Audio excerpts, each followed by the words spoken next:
আসসালামু আলাইকুম বন্ধুরা, কেমন আছেন সবাই? আশা করি আপনারা সবাই ভালো আছেন। আল্লাহর অশেষ রহমতে আপনারা সবাই সুস্থ আছেন।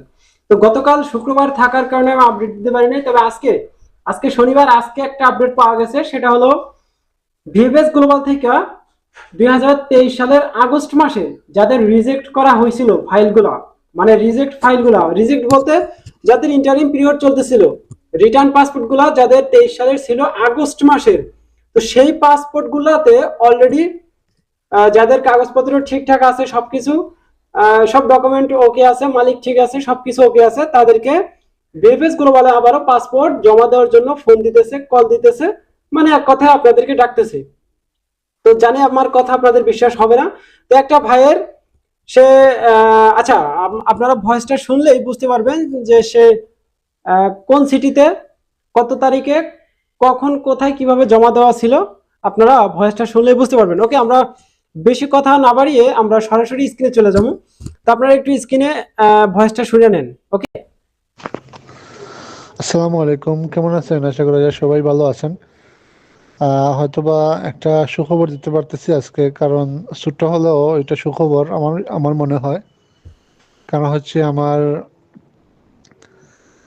কাছের এক ছোট ভাই অনেক আগস্টে 2023 জমা করেছিলেন এবং রিটার্ন পাসপোর্ট নিয়ে আসছিলেন এই মাসের ফার্স্টের দিকে, ঠিক আছে, নভেম্বর মাসের ফার্স্টের দিকে উনি নিয়ে আসছিলেন রিটার্ন পাসপোর্ট। তো ওনার সুখবরটা হচ্ছে এইটাই না, কাম্পানিয়া এরিয়ার মধ্যে আমরা জানি যে 5টা সিটি আছে, যেমন যেমন অ্যাবিলেনো, বেনবন্ত, কাসেরতা, নেপোলি, সালার্নো, ঠিক আছে। তো ওনার উঠেছিল আবিলেনো থেকে, ওনার কাগজ উঠেছিল। তো আমি পূর্ববর্তী সময়ে শুনেছি এবং সবাই শুনেছিলেন যে নেপোলির কাজ বন্ধ আছে, বা কোম্পানিয়া এরিয়ার মধ্যে যে ফাইলগুলো আছে ওইগুলোর কাজ আপাতত বন্ধ আছে। তো ওনার আবিলেনো থেকে কাগজ উঠেছিল এবং রিটার্ন পাসপোর্ট পাওয়া সত্ত্বেও ওনাকে গতকালকে মেসেজ আসছে যে ওনার পাসপোর্টটা সাবমিট করার জন্য আগামী রবিবার দিন, ঠিক আছে। তো এটাই তো, এই বিষয়ে বোঝা যাচ্ছে যে যখন ওনারটা আসছে ওনারা ভিতরে কাজ করতেছে। নেপোলি বলুন বা কাসেরতা বলুন, আবিলেনো বলুন বা আপনার সালার্নো বলুন বা বেনতিনো এটা বলুন, সব পেপারটাতেই কাজ হচ্ছে, ঠিক আছে। তো আমরা যারা ইতিমধ্যে বুঝি যে হয়তো বা নেপোলি কাজটা হচ্ছে না, তো ওইটার ভিতরে কাজ হচ্ছে, আর কোম্পানির এই যানজটটাও ছুটেছে, ঠিক আছে।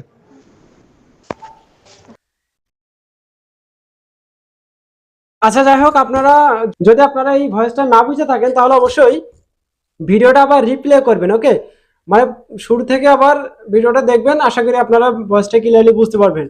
আচ্ছা, আপনারা কেউ টেনশন করেন না, যাদের রিটার্ন পাসপোর্ট দেওয়া হয়েছে অলরেডি কাজ শুরু হয়ে গেছে, মানে সে আগের মতোই আবার কাজ চলমান হয়ে যাইতে পারে কিছুদিনের ভিতরেই। আস্তে আস্তে কাজগুলো চলমান হইতেছে, মানে একদমই অল্প সংখ্যক মানুষকে এখন ভিএফএস গ্লোবালে পাসপোর্ট জমা দেওয়ার কথা বলতেছে, এবং যাদের জমা দেওয়ার কথা বলতেছে তাদের 100%-এর ভিতরে 150%, বলতে গেলে কোনো পার্সেন্টেজ নাই, যাদেরই পাসপোর্ট ভিএফএস গ্লোবালে জমা দেওয়ার জন্য ডাকবে তাদের ভিসা কনফার্ম 100%। তো যাই হোক, আপনারা অলরেডি বুঝে গেছেন। এবং এই ভয়েসটা দিছে আমার এক বড় ভাই, তারও সেই কাগজ জমা আছে আগস্ট মাসে। তো তার একদম ঘনিষ্ঠ আত্মীয়, তার মাধ্যমেই এই খবরটা সে জানতে পারছে। তো সেই নিউজটা আমাকে দিল, বললো যে এটা নিয়ে একটা ভিডিও করতে পারেন। তো যাই হোক, আপনাকে অসংখ্য ধন্যবাদ আমাদের এইরকম সুন্দর সুন্দর একটা আপডেট দেওয়ার জন্য, বা এরকম একটা সুখবর আপডেট, বলতে গেলে একটা সুখবরই আপডেট। কারণ এতদিন পরে একটা সুখবর শুনলাম, এটা তো সুখবরই বলা যায়। তো যাই হোক, এই ছিল আজকের ভিডিও। দেখা হচ্ছে আগামীকাল রবিবার একটা সুন্দর আপডেট ভিডিও থাকবে, কারণ বৃহস্পতিবার, বুধবার এবং শনিবার ভালো পরিমাণে রিটার্ন পাসপোর্ট আসছে, রেডি ফর কালেকশন আসছে, প্রচুর প্রচুর return passport ready for collection আসছে। এগুলা রবিবারে দেখা যাবে যে এদের ভিসা লাগছে কিনা বা রিজেক্ট করছে, যে কোনো একটা রবিবারে, মানে আগামীকাল আপনারা জানতে পারবেন। তো এই ছিল আজকের ভিডিও, দেখা হচ্ছে নেক্সট ভিডিওতে। ততক্ষণ পর্যন্ত আপনারা সুস্থ থাকবেন, ভালো থাকবেন। মজুমদার ফ্রম ইটালিয়ান ইউরোপ, এই দুইটা ইউটিউব চ্যানেলের পাশেই থাকবেন। শুক্রবার ছিল, শুক্রবার আমরা একটু ঘুরতে গেছিলাম নানাদের বাসায়, তো এই ভিডিওটা আপনারা একটু দেখে নেন।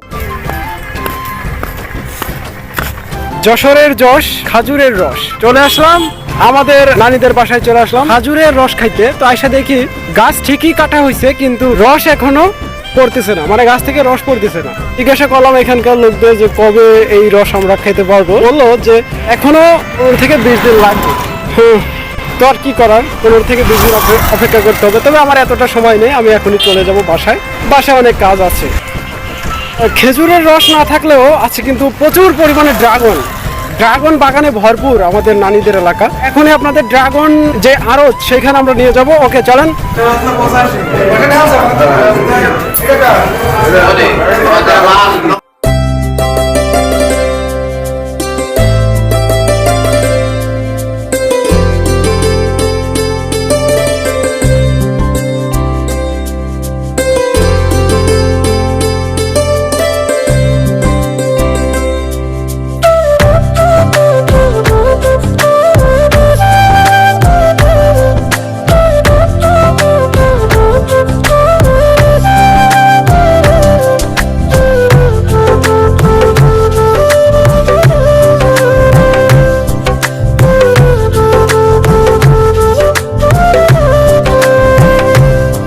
ঝিরি ঝিলতারানি নে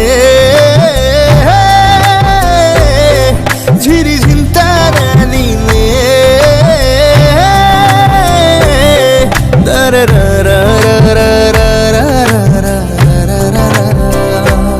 এই যে দেখেন সেই বিখ্যাত খাজুর গাছ, দেখেন সবকিছু কাটা ওকে, আর কিছুদিন পরেই শুরু হয়ে যাবে রস পাতা।